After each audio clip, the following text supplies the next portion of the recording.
Hello to my fellow YouTuber fans, subscribers and Facebook friends. I just wanted to do a quick update video.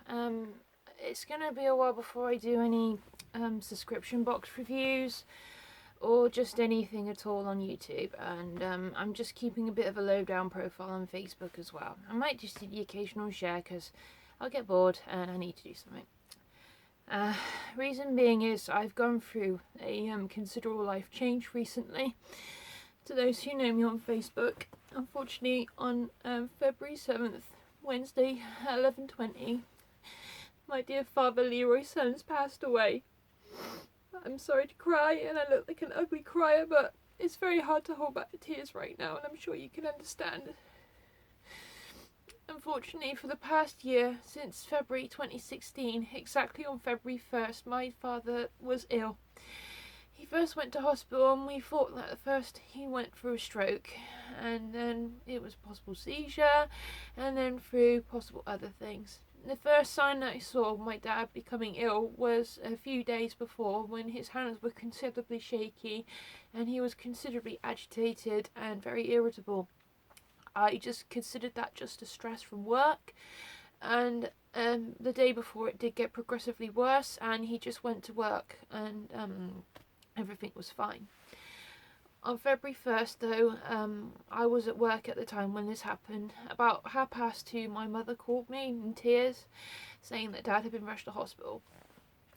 When I saw him, he was in just such a confused state. It was incredibly upsetting, and unfortunately there wasn't much I could do. The A&E staff were incredibly helpful and were very supportive, because I was in a massive panic attack at the time, because this is the first time I've ever had a relative go into hospital in such a state. Then a few months later on, it's just gotten kind of progressively worse, from just incredibly bad spouts of confusion. If my dad was at home, he'd have an attack. He'd be considerably confused. Sometimes I'd just find him just sprawled across the chair, just not knowing what was going on at all. Some days he'd barely speak. Some days he just wouldn't eat. And a lot of the times he was just in a lot of pain. And then around sort of September last year, we were finally given sort of the diagnosis as to what was causing all my dad's illness. Roughly, it was due to a liver condition called cirrhosis, and cirrhosis can be contributed by a couple of factors. It can be caused by diabetes type 2, which is, and it's quite advanced and really bad, or it can be contributed to things like drinking and really bad alcoholism. My dad never drunk. My dad was a very healthy eater. He never overate. He was a very sensible person. Unfortunately, the liver condition basically causes a toxin to go from your liver to your brain, which basically sends mixed signals and just causes a great deal of confusion and a lot of other things. So that was the sort of factor that caused my dad's sort of down spiral for the last couple of months up until recently. So I'm sorry, awful. I just kind of want to get this out of the way. The last few months were very distressing. It was just, sometimes when you went to see him, you didn't quite know how he was going to be. One day he'd be very happy, upbeat and incredibly chatty, and when he was on the ward with other people, he would be the happiest person in there. And other days he'd just be sat in the chair just staring out the window and just didn't acknowledge you were there, and he was a completely different person. So that was what the condition did to him. It wasn't his fault. It was what he was going through at the time. The hardest part was the day before he died. Well, the day on he died, me and my mum did go to see him. He was in such a distressed state, I just panicked and I ran out the room and I just sat in the corridor the whole damn time, which I regret so much. When we only stayed for an hour. It was all we could bear. Mum was just sat in the chair not knowing what to do. When she tried to comfort Dad, he'd just shudder in fear, not knowing who she was. And that was the scariest part, that he didn't recognise us. When I went to see him and to say goodbye, I kissed him on the forehead and I said, "Bye-bye, Daddy." Those were the last words I ever said to him. I wish I was there for him more that day. I really do. I really miss him. I miss him every second of every day. It's hard for me to be in the house right now, but it's the only place I can be to support Mum currently. It's just really hard, as every time I'm downstairs I'm reminded of him constantly. When I look at the other side of the living room, it's his hobby room. Every time I look around the corner from the settee past the bookcase, I just wish that I could see him sat there at his desk doing his modelling. For those who don't know, my dad made 1/35th scale tanks, which was his absolute life obsession and hobby. He was the creative one of the family and also gave me the creative gene. So that's one thankful thing I have from him. I see his models, I see his books, I see his entire collection that was a lifetime of happiness for him, and was also going to be his retirement fund, shall we say. So it's just quite difficult to see. Part of me doesn't know what to do with it, and part of me just wants to keep it forever and treasure it. So when I do have grandchildren, I'll show him what a proud person he was, and how creative and social inspiring, how inspiring he was to me, and how he should be to them. My father was so great, despite his flaws. He was a very short-tempered person, but I understand why. From his army services, from the Duke Royal Edinburghs, aka the Farmers' Boys. My dad served with them in the 70s and 80s and saw some very traumatic things, which I won't go into discussion because that's his personal history and it should be buried in the past. Unfortunately, he did see other friends go, but unfortunately he had friends stay. And to the boys and to the guys on the Farmers' Boy website, I do appreciate your support and your messages, so thank you very much. I'm just very sad that he won't be at the Hungerford reunion this year. At the last time that he was just so happy. When he got home, it was all he would talk about. And from the pictures that I've seen were nothing but of him smiling. And those were the happiest pictures I have left of him.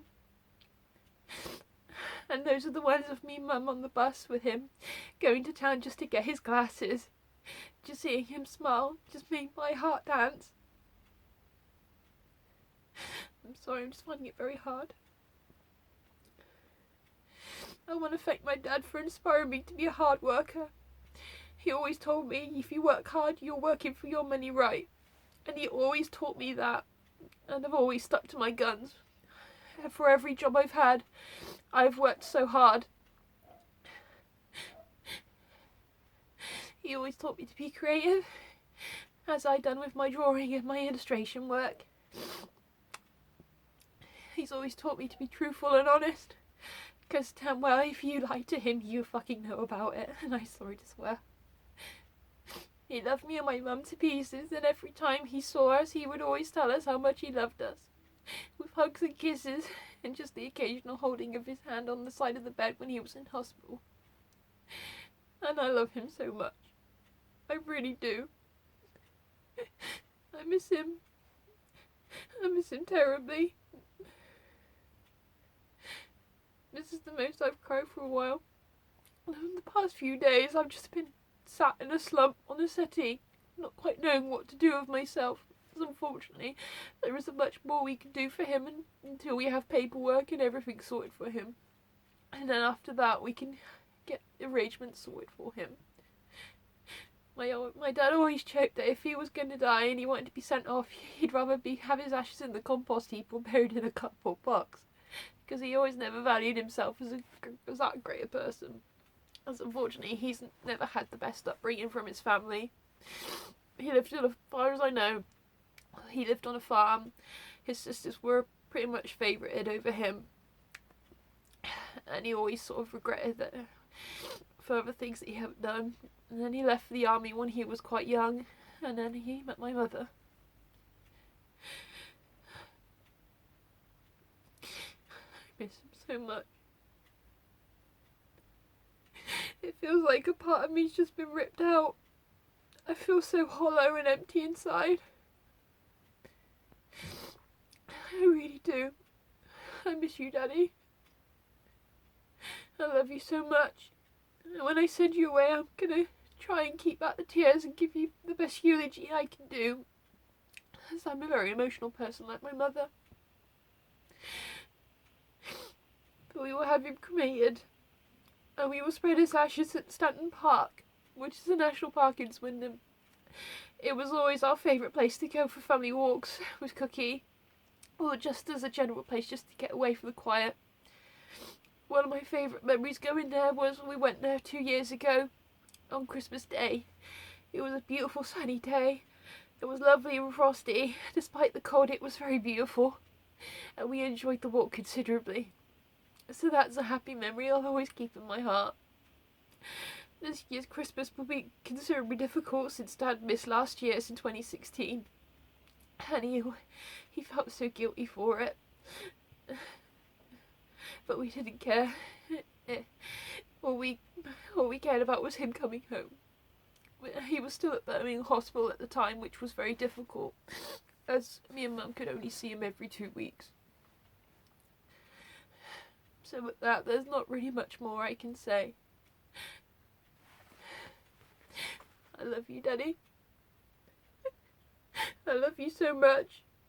I know I keep saying it, but it's all I can think of right now. So, Daddy, I love you. To all my YouTubers, I do apologise for all the tears. That you understand this is an incredibly hard time for me and my mum. So all I can ask is just for your support and your well wishes. It's just nice to know that I've got a few hands behind my back just to keep me sturdy. So I'll keep you posted on any updates, and hopefully in the future I'll do a couple more videos for reviews. So until then, I will say goodbye and thank you for listening.